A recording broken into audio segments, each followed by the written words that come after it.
நீங்கள் பார்த்துக் கொண்டிருப்பது உங்கள் விஜய்.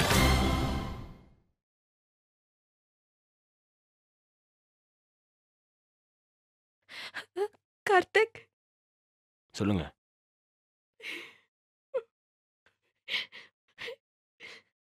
நான் நாளைக்கு எங்க போறேன்னு கேட்டல. எங்க போறீங்க?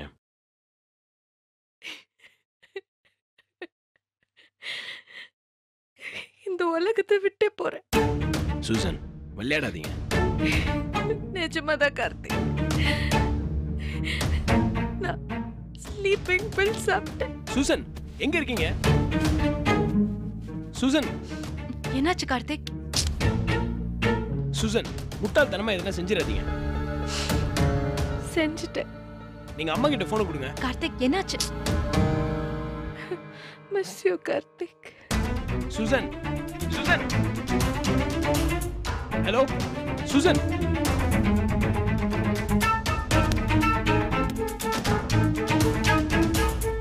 Hello Susan. Hello Karthik, hello Susan.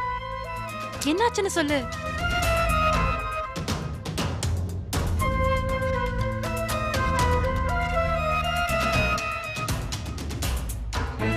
Karthik, சொல்ல என்னாச்சு?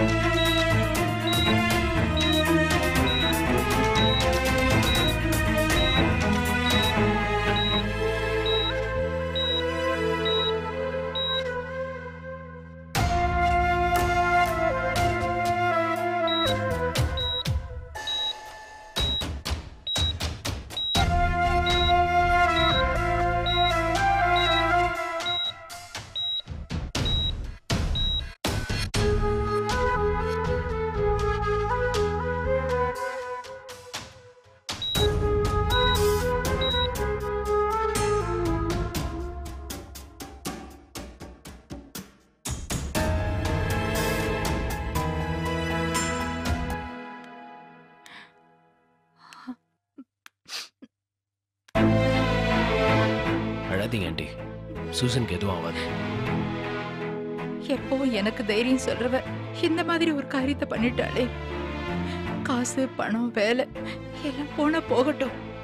அதெல்லாம் எப்ப வேணாலும் சம்பாதிச்சுக்கலாம். ஆனா உயிர் போனா திரும்பி வருமா? அழாதீங்க ஆண்டி, எல்லாம் சரியாயிடும். அவ நல்லபடியா திரும்பி வந்தாலே எனக்கு போதும்பா. அவ வேலைக்கு போகணுங்கிற அவசியமே எனக்கு இல்ல. நான் வேலை செஞ்சு அவளை காப்பாத்துவேன். நான் தவம் இருந்து பெத்த பொண்ணுப்பா. அவ கண்டிப்பா எனக்கு திரும்ப வேணும். ஆண்டி, சூசன் தான் இங்க மொத்த ஆஃபீஸுக்கும் எல்லாமே. முக்கியமான பதவியில் இருக்கிற எல்லாருக்கும் சாதாரணமாக வர ப்ரெஷர் தான் சூசனோட இந்த நிலைமை காரணம். இல்லப்பா, இந்த மாதிரி கஷ்டமான நேரத்துல அவளுக்கு சப்போர்ட்டா அவ கூட யாரும் இல்லங்கிறது தான் இந்த நிலைமைக்கு காரணம். வேலை போக போதுன்னு தெரிஞ்சதும் ஆபீஸ்ல அவ கூட யாருமே பேசல. அவளுக்கு ஒரு போன் கூட வரல.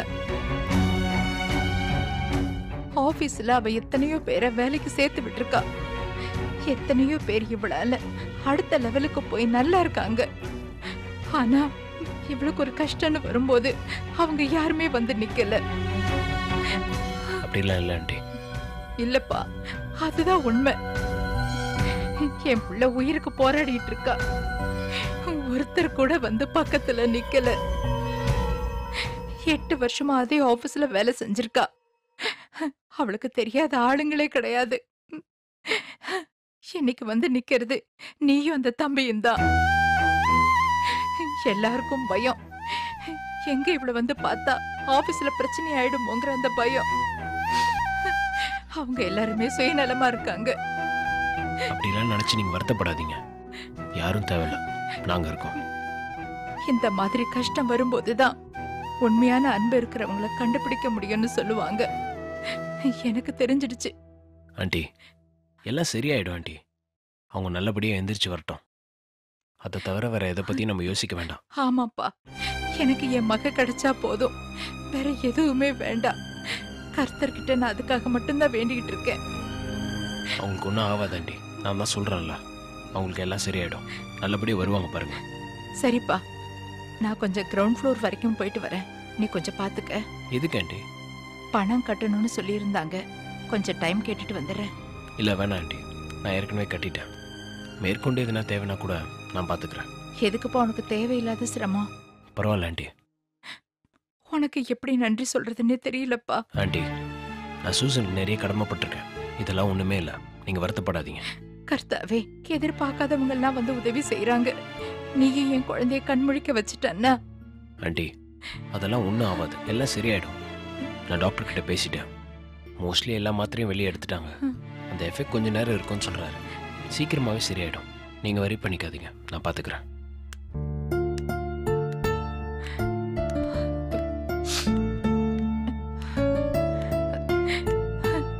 சூசனுக்கு ஒண்ணும் ஆகாது இல்ல? ஒன்னும் ஆகாது ஆண்டி. எனக்கு உள்ள போகிறதுக்கு பயமா இருக்குப்பா. அவள அந்த நிலைமையில பாக்குற தைரியம் எனக்கு இல்ல. ஆண்டி, இந்த ஐசி செட்டப்லாம் நம்மள பயம்படுத்தி நம்ம பணத்தை புடுங்கிறதுக்காக இவங்க யூஸ் பண்ற ஒரு டெக்னிக் ஆண்டி. நீங்க ஒன்றும் கவலைப்படாதீங்க, சூசன் சீக்கிரமா நல்லாயிடுவாங்க. சீரியஸா ஆண்டி, நான் சொல்றேன்ல, அவங்களுக்கு ஒன்றும் ஆகாது. அவளுக்கு ஒண்ணும் ஆகக்கூடாது. எவ்வளவோ கஷ்டப்பட்டுட்டா. வாழ்க்கை முழுக்க அவளுக்கு போராட்டம் தான். கல்யாண வாழ்க்கையும் அவளுக்கு கரெக்டா அமையல. வேலை ஒண்ணுதான் அவளோட ஒரே சந்தோஷம். அதுவும் போனதும் அவளுக்கு என்ன செய்யறதுன்னே தெரியல. தெரியும் ஆண்டி, நீங்க வேற எதுவுமே யோசிக்காதீங்க. இல்லப்பா, கூட இருக்கிறவங்களே கடைசி நிமிஷம் வரைக்கும் அவளை விரோதிய பாக்குறாங்கன்னு சொல்லிக்கிட்டே இருந்தா. அதான்ப்பா அவளுக்கு ரொம்ப சங்கடம் ஆயிடுச்சு. போறதுன்னு முடிவு பண்ணியிருக்கா. ஆண்டி, இப்படி ஒண்ணு நடக்கும்னு யாருமே எதிர்பார்த்திருக்க மாட்டாங்க. ஏதோ கெட்ட காலம் இப்படிலாம் ஆயிடுச்சு, சரியாயிடும். எனக்கு ஒண்ணுமே புரியலப்பா. என் மொத்த வாழ்க்கையும் நான் அவளுக்காக தான் வாழ்ந்துகிட்டு இருக்கேன். என்னை பத்தி கொஞ்சம் கூட யோசிக்கல பத்தியா? ஒரு செகண்ட்ல இந்த மாதிரி முடிவு எடுத்துட்டாளே. ஆண்டி, நீங்க வேணா பார்த்துட்டே இருங்க. அவங்க ஒரு புது சூசனா திரும்பி வர போறாங்க. முன்னாடி இருந்ததை விட சந்தோஷமா ஸ்ட்ராங்கா திரும்பி வர போறாங்க. உன் வார்த்தை எனக்கு புது நம்பிக்கையை கொடுக்குதுப்பா. அழாதீங்க ஆண்டி, உங்களுக்கு எல்லாம் நல்லபடியா நடக்கும். நான் போய் பார்த்துட்டு வரேன் ஆண்டி. கர்த்தரே, என் குழந்தை எனக்கு திருப்பி கொடுப்பா. இந்த உலகத்துல எனக்கு இருக்கிறது அவ மட்டும்தான். வேணும்னா ஏன் உயிரை எடுத்துக்க, அவளை எதுவும் பண்ணிடாத.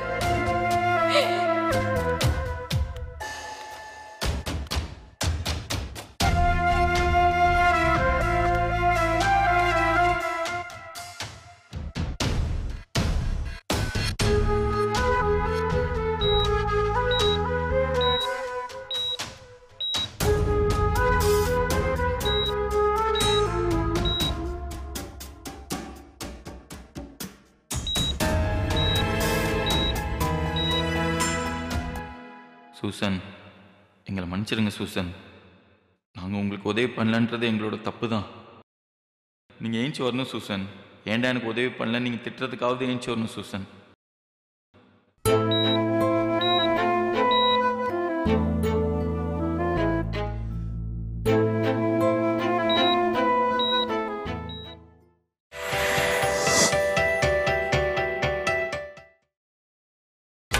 நீங்கள் பார்த்துக் கொண்டிருப்பது உங்கள் விஜய்.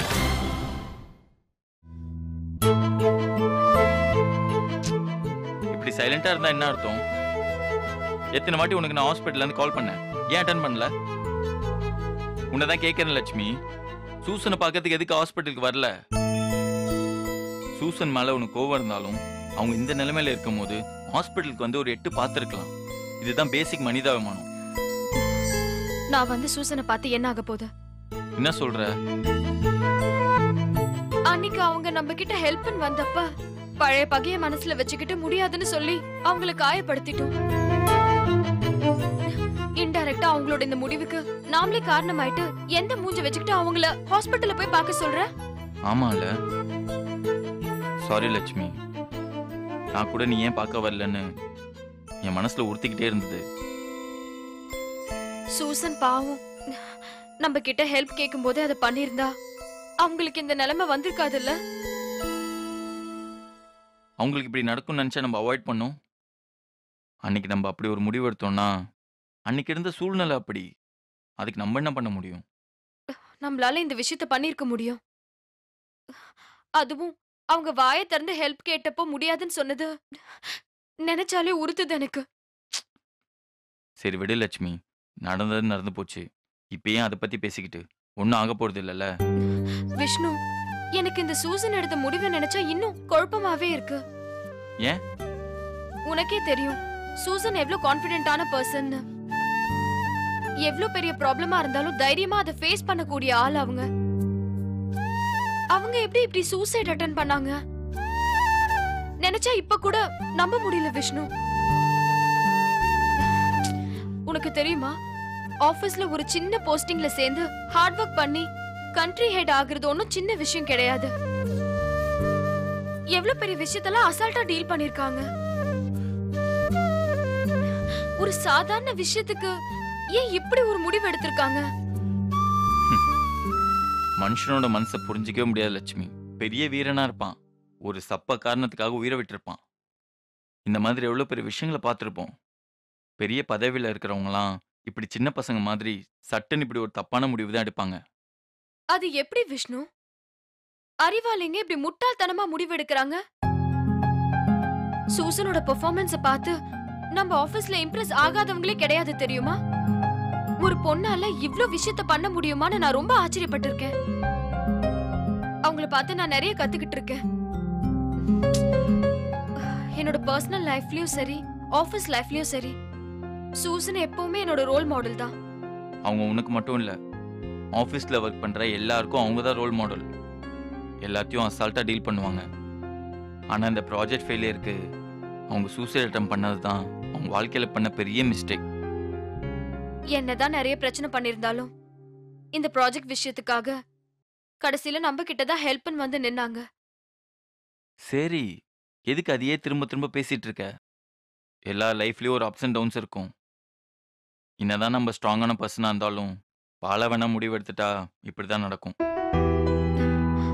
இவ்ளோ நாளா அவங்க ஒர்க் ப்ராஜெக்ட் வைஸ் ஒழுங்கா தான் இருந்தாங்க. ஆனா விஸ்வநாதன் சாருக்கு எதிரா சில பேரோட சேர்ந்து தப்பு பண்ண ஆரம்பிச்சிட்டாங்க. அதுதான் இவ்ளோ தூரம் கொண்டு வந்து விட்டுடுச்சு. எவ்வளவு பெரிய ஆளா இருந்தாலும் சரி தப்புன்னு சொல்லி கொடுக்க ஒருத்தர் பின்னாடி இருக்கணும். அப்படி ஒரு கைடா தான் நம்ம எல்லாருக்கும் விஷ்ணுவான் சார் இருந்தாரு. இப்ப அவர் இல்லாதனால தான் சூசன் இந்த நிலைமைக்கு காரணம் லட்சுமி. சரி, சூசன் எப்படி இருக்காங்க? நிறைய ஸ்லீப்பிங் டேப்லெட்ஸ் போட்டனால கொஞ்சம் கிரிட்டிக்கலான நிலைமையில தான் இருக்காங்க. டாக்டர் என்ன சொல்றாங்க? அவங்க என்ன சொல்ல போறாங்க, வழக்கம் போலதான் டோன்ட் வரி நாங்க இருக்கோம் பாத்துக்கிறோம்னு சொல்லிட்டு போவாங்க. அவங்க கடைசியா உதவிக்காக பேசின வார்த்தை தான் இப்ப கூட என் காதுல கேட்டுட்டே இருக்கு. ரொம்ப கஷ்டமா இருக்கு. இங்க நீ இவ்வளவு ஃபீல் பண்ணி கஷ்டப்படுறதுக்கு ஹாஸ்பிட்டலுக்கே வந்திருக்கலாம். நடந்த தப்புக்கு நம்மளும் ஒரு காரணமா இருக்கும்போது எப்படி விஷ்ணு போய் பாக்குறது? நம்மளும் தப்பு பண்ணிட்டோம், ஒன்னும் ஆகாதுல்ல? ஒன்னும் ஆகாது Lakshmi. she will be all right. அவங்க பழைய சூசனா திரும்பி வரணும். கண்டிப்பா வருவாங்க.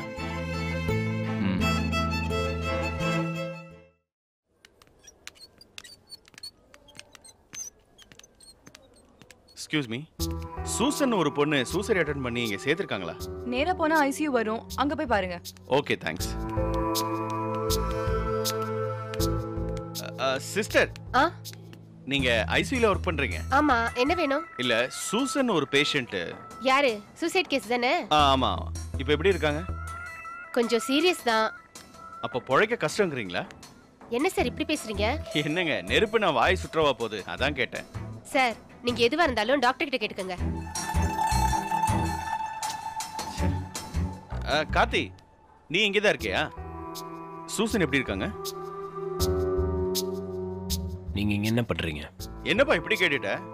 சூசன் சூசைட் அட்டெம்ப்ட் தெரிஞ்சதும் இருந்த வேலையெல்லாம் விட்டுட்டு அப்படியே ஓடி வந்திருக்கேன். என்ன கார்த்தி, என்னாச்சு உங்களுக்கு? கார்த்தி, கையடியா? என்னப்பா மரியாதை இல்லாம பேசுற? யோ, உனக்கெல்லாம் மரியாதை ஒரு கேடா? எடியா கையா?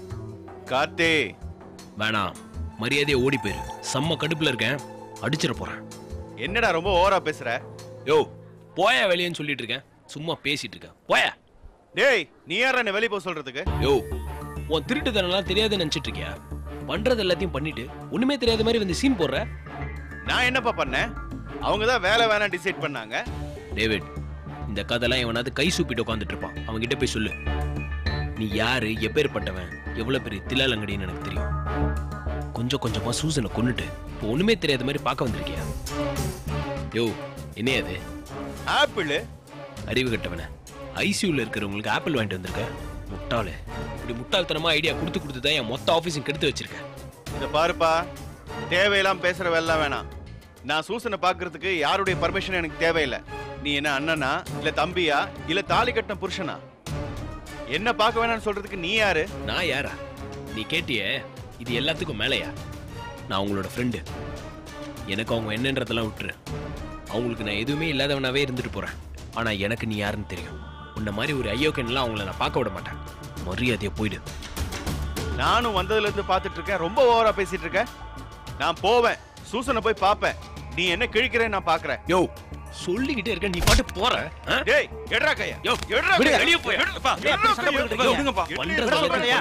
ஒண்ணுமே தெரியாத மாதிரி எட்ரா கையா. அப்படி சண்டை போட்டுருக்கீங்க? சண்டை போடாதீங்க. ஹாஸ்பிடல்ல போய் சண்டை போட்டுட்டு இருக்கீங்க, போங்கயா. எம்எல்ஏ கை வச்சிட்டல. வா வா, போலீஸ்ட சொல்லி உன்னை முட்டிக்கு முட்டி தட்ட சொல்றேன். வாயா வா.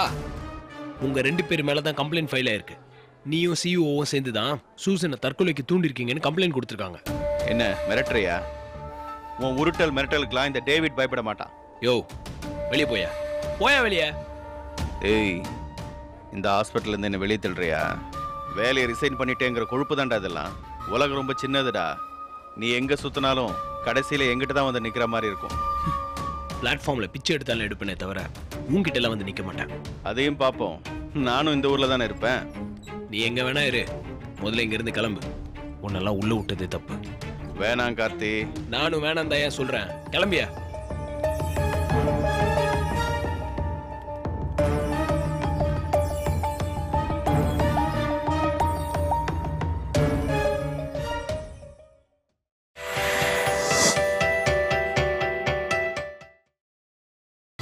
நீங்கள் பார்த்துக் கொண்டிருப்பது உங்கள் விஜய்.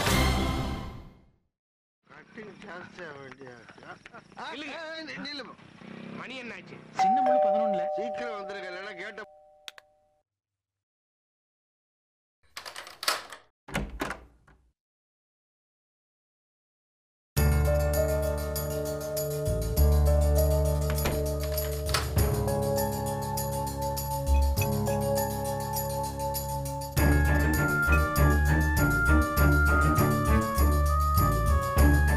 கார்த்திக்,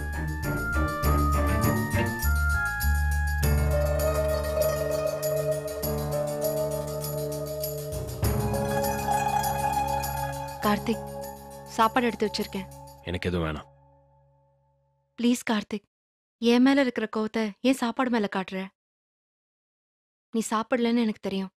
நான் பண்ண தப்புக்கு நீயே உன்னை வருத்திக்கிற. அதுல என்ன அர்த்தம் இருக்கு? நான் சாப்பிட்டு வந்துட்டேன், போதுமா? ஓ ப்ளீஸ் கார்த்திக், என்னை திட்டு, அடி, உத, என்ன வேணாலும் பண்ணு. என்னை அவாய்ட் மட்டும் பண்ணாத கார்த்திக், ப்ளீஸ். நீ பேசினாதான் உன் கோவம் குறையும். தயவு செஞ்சு என்கிட்ட பேசு கார்த்திக். இந்த மாதிரி நடக்கும்னு சத்தியமா நான் நினைக்கல கார்த்திக். நீ அந்த ப்ராஜெக்ட்ல ஒர்க் பண்றது எனக்கு பிடிக்கலதான். நமக்கு கெடுதல் பண்ண சூசனுக்கு ஹெல்ப் பண்றியேன்னு ஒரு பக்கம் கோவம் இருந்துச்சு. ஆனா அதுக்கும் நடந்த சம்பவத்துக்கும் எந்த சம்பந்தமும் இல்ல கார்த்திக். நான் கனவுல கூட அவங்களுக்கு கெடுதல் நினைக்கவே இல்லை. கனவுல என்ன நினைக்கிறது? நிஜத்துல நீ நினைச்சிருந்தாலே இப்படி ஒரு நிலைமை அவங்களுக்கு வராம தடுத்திருக்கலாம். ஆனா நீ அதை செய்யல. சூசன் தற்கொலை முயற்சி பண்ணதுக்கு காரணம் நீதான். இன்னொரு தடவை அப்படியெல்லாம் சொல்லாத கார்த்திக். என் மனசுல என்னைக்குமே அடுத்தவங்களை அழிக்கணுங்கிற எண்ணம் வந்ததே இல்லை. சூசனோட இந்த முடிவுக்கு தெரிஞ்சோ தெரியாமலோ நான் காரணமாயிட்டேன். அது என்ன தெரிஞ்சோ தெரியாமலோ? நீ தெரிஞ்சுதான் பண்ண. அவங்கள ஆரம்பத்துல இருந்தே உனக்கு பிடிக்காது, எனக்கு நல்லா தெரியும். அவங்க இத்தனை நாள் உன்னை திட்டினதெல்லாம் மனசுல வச்சுக்கிட்டு நேரம் பார்த்து அவங்கள போட்டு தட்டல. இப்ப நல்ல மாதிரி நாடகம் ஆடுற. என்ன கார்த்திக் இப்படியெல்லாம் பேசுற? வேற எப்படி பேசுறது? நமக்குள்ள எவ்வளவு பிரச்சனை வந்திருக்கு, சண்டை வந்திருக்கு. பாவம் ஏதோ புரியாம பண்றா, தெரியாம பண்றான்னு நினைச்சிட்டு இருந்தேன். ஆனா இப்பெல்லாம் நீ பண்றத நினைச்சா ரொம்ப பயமா இருக்கு. படபடன்னு பேசுறவங்களை கூட நம்பிடலாம். ஆனா இப்படி பழி வாங்குற எண்ணத்தை மனசுல பூட்டி வச்சிருக்கவங்களும் நம்பவே முடியாது. கார்த்திக், நீ ஏன் இப்படி பேசுற? தனிப்பட்ட முறையில ஒருத்தர் எடுக்கிற முடிவுக்கு நான் எப்படி பொறுப்பாக முடியும்? அப்போ அவங்களோட இந்த முடிவுக்கு காரணம் நீ இல்லைன்னு சொல்ல வரியா? தோத்தவங்க எல்லாரும் சூசைட் பண்ணிக்கிறது இல்ல, கோழைங்க தான் சூசைட் பண்ணிக்கிறாங்க. சூசன் இப்படி ஒரு கோழைத்தனமான முடிவெடுத்தது அவங்களோட தப்பு. பண்ற தப்பெல்லாம் பண்ணிட்டு பழிய தூக்கி அவங்க மேல போடுற. தற்கொலை பண்றது கோழைத்தனமா வீரத்தனமான்ற பட்டிமன்றம்லாம் இருக்கட்டும். ஒருத்தன் தற்கொலை பண்றதுக்கு தூண்டி வர்றதுக்கு பேர் என்னன்னு தெரியுமா? கொலை. தற்கொலை பண்றதுக்கு மோட்டிவேட் பண்றது கொலை பண்றதுக்கு சமம். ப்ளீஸ் கார்த்திக், இன்னொரு வாட்டி உன் வாயால இப்படி எல்லாம் சொல்லாத. என்னால தாங்கிக்க முடியாது. அதுக்கு பதில் உன் கையாலே என்ன கொன்னுடு. உன் கூட பேசுறதே தப்புன்னு நினைக்கிறேன். நான் எதுக்கு போய் உன்னை கொல்ல போறேன்? வேணா கார்த்திக், நீ என்ன ரொம்ப காயப்படுத்துற. உன்னாலதான் நான் காயப்பட்டிருக்கேன். நீ செஞ்ச துரோகத்தினால பல பேர் தண்டனை அனுபவிச்சுட்டு இருக்காங்க. கார்த்திக், உன் நெஞ்சில கை வச்சு சொல்லு, சூசனோட இந்த முடிவுக்கு நான் தான் காரணமா? அதுல என்ன சந்தேகம் உனக்கு? அவங்க எடுத்த தப்பான முடிவுக்கு 100% நீ தான் காரணம்.